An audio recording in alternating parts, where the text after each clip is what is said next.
WWE have taken the slightly unusual step of announcing a huge shake-up to the way that the company is run. And when it comes to their television programs, now they have announced that SmackDown is going to be going live, plus there is going to be a brand split. So let's look at this announcement made on WWE.com. The article is on WWE.com, and it actually contains a video featuring Stephanie McMahon and Shane McMahon, who seem to argue about who will lead SmackDown. It seems that one of them will be leading Raw and one of them will be leading SmackDown, kind of similar to the brand split that they used to have in the early 2000s after, of course, the buyout of WCW led to so many people on the roster, and then after the Survivor Series of 2001, they, of course, did a brand split. So, the article reads, the SmackDown shakeup is about to completely reshape all of WWE beginning July 19th. SmackDown will move from Thursday to Tuesday nights and air live each and every week for the first time ever on the USA Network. Now, I don't know how this will affect any international broadcasts. Now,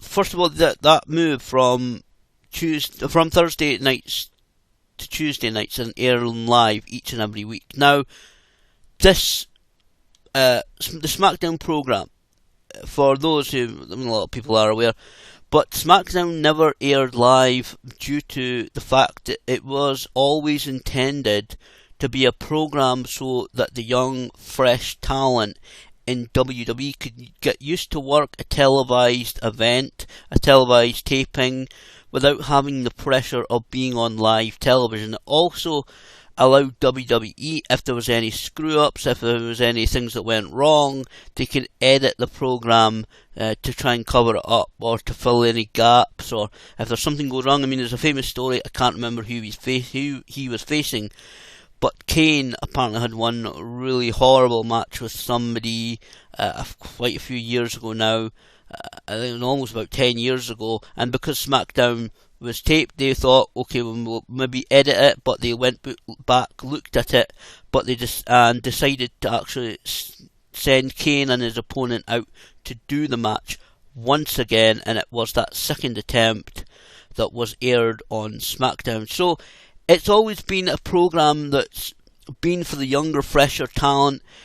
These days they've not got that huge amount of younger, fresher talent. There is guys from NXT, but of course they are working live TV with the NXT TakeOver specials, so it's kind of lost the reason why it wasn't live and why it wasn't pre-recorded.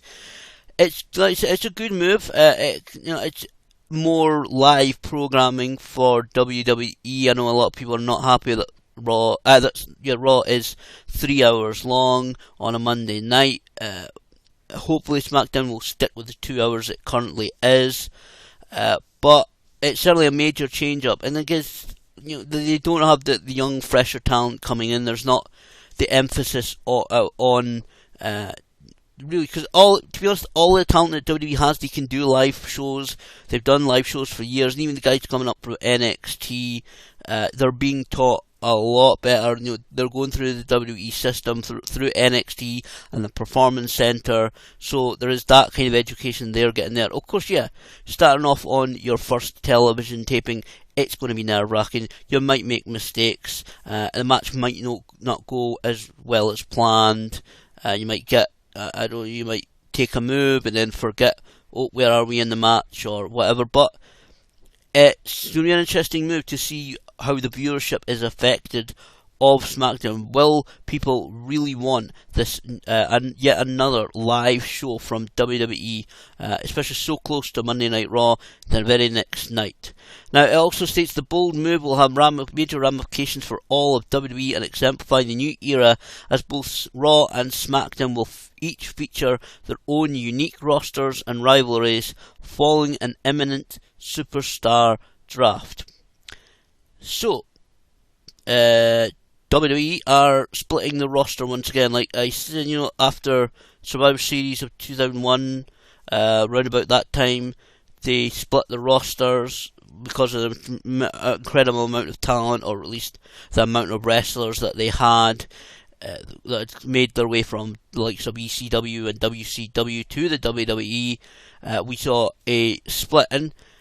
I'm not entirely sure, really, to be honest, how this is going to affect WWE programming. I think it's great if it's set up the right way. Because I'll be honest, I've always been a fan of, I've said it on numerous Facebook posts, I've said it here on YouTube before, I've said it lots of places to many people when we talk about wrestling, my friends. I honestly think, because many people have said about actually merging the Intercontinental and United States Championships because they thought WWE didn't really need them. I think if you use a proper tiered system within WWE, all of their titles can actually be worthwhile. So in the past, it's been one roster. I've said you start off with, like Kalisto, with the United States Championship. Yeah, I love the United States Championship. I have followed it since the late 80s when it was part of the NWA, WCW, and then you move up to the Intercontinental Championship, and then you move up to the WWE World Heavyweight Championship. Now, this is where it gets interesting as well. Thinking about that there, it's just popped into my head. Hey, this is a great thought. Championships. How are they going to do the championships? There is nothing in the article about championships. I wasn't even going to mention championship, but it's popped in my head as I'm rereading that. How WWE are going to approach their championships. Is there going to be one WWE World Heavyweight Champion who will kind of so-called straddle both programs? Will there be two WWE Tag Team Championships? Obviously, the Intercontinental Championship and United States Championship could easily be divided between Raw and SmackDown. The Intercontinental Championship between on Raw and the US Championship on SmackDown, the way they did it in the early 2000s. What will they do for the championships? That's an interesting point. Obviously, what is also an interesting point, and it's also coming to my mind right now, and no joking, honestly, as I'm recording this video, what about pay-per-views? WWE have 12 pay-per-views every single year. Well, 12 to 13, depending on the layout of the calendar year.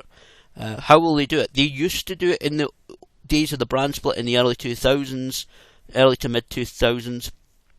They used to do it that each brand had a pay-per-view. So one month it would be Raw, the next month it would be SmackDown, and of course both the brands would come together on major shows like the Royal Rumble, SummerSlam, Survivor Series, and of course WrestleMania. Both brands would feature on the traditional Big Four pay-per-views that WWE have each year, although of course they have lost a lot of their luster over the years. So how will they work the pay-per-views? Will the pay-per-views, I mean, one of the criticisms that some people have kind of lodged or levered against WWE has been the lack of build-up, and we just had Extreme Rules and Payback within about 3 weeks of each other, and we also have it's another 3 weeks yet, but Money in the Bank coming up as well. That's going to be a good pay-per-view. I always like that one to see who gets the Money in the Bank briefcase. How will they work the pay-per-views? Will we see the storylines, the rivalries between the wrestlers actually get some proper time to build up? I would like to see that kind of old school idea of those rivalries getting the opportunity to build themselves up, and time to fester, to simmer before they reach the boiling point of a pay-per-view, or as a lot of people call them, WWE Network specials. For an old school kind of fan like myself, because I enjoy the flip-flop-fly style of the Ricochets, the Young Bucks. I've seen them live. I think they're extremely talented. I have no questions about that. But, kind of an older school, they're trying to top themselves over and over again. They're trying to top what they did. They're trying to better what they did. More time for a more developing feud. I hate to use an analogy on this one, but it's like you've got to let the rivalry kind of soak, but soak in the juices of the writing and the storyline. You really have to let it marinate. It's like a chicken in a sauce or something like that. You've got to let it marinate. You've got to let it sit. You've got to let it, actually develop the flavour. So if you can do that with modern day WWE, and I think taking it back a little bit, taking WWE back a little bit old school could actually work. But getting back to this, Vince McMahon, WWE Chairman Mr. McMahon said WWE's flagship programs will both leverage the incredible depth of our talent roster, distinct storylines, and the unpredictable nature of live TV. This move will undoubtedly build more excitement and deepen engagement with our fans around the world. It also states about with having so many explosive competitors emerging from NXT and top superstars like John Cena and Seth Rollins returning from injury, WWE Star Power roster has never been stronger, and that, in my opinion, is a fact as well. With, if I can take a breath, with NXT, we've got so many great veteran performers there. Samoa Joes, the Finn Balor's of the world, the Mighty Don't Kneel, or TM61 as I believe they're now called. It's a great opportunity for those guys as well, because WWE will look, they've got a decent length roster. I know there's been a few departures this week that I've talked about, but this could be a great opportunity for some of those in NXT, the Nicola Glenn Crosses, like I said, the Mighty Don't Kneel, the Revival, the Vaudevillains have move up, but there's a lot of maybe Jason Jordan and Chad Gable, those kind of people. They have got a better than ever chance of making the roster, because both Raw and SmackDown will be wanting to have a decently in-depth roster in case of injury, in case of anything that happens that the whoever it is can't compete. They will want a decently solid roster. So it's a greater opportunity than ever, in my opinion, for all those involved in WWE or on WWE's radar. There's several people that are possibly on WWE's radar, the Cedric Alexanders, of this world. There's lots of people, the people involved in the cruiserweight series that are coming up, like Scottish wrestler Noam Dar.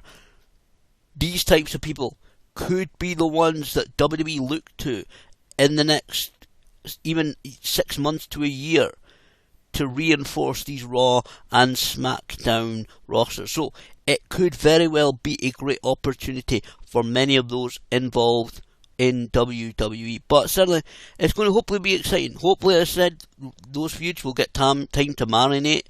Whether people will accept a continuous live SmackDown, another live WWE program on a Tuesday night, and again, I don't know.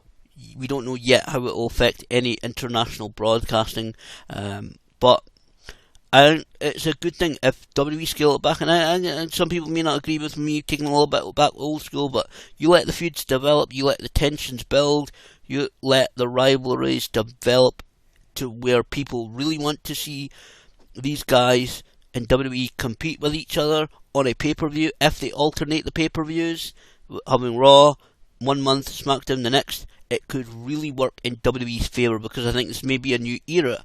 But I honestly think that some of the old school ideas could really work in this new era. I genuinely think so. But I'm excited to see what the reaction to this. I'm really looking forward to seeing how fans react, and most importantly, how it is all carried out by WWE. Certainly this summer seems to be one of high interest in the world of sports entertainment.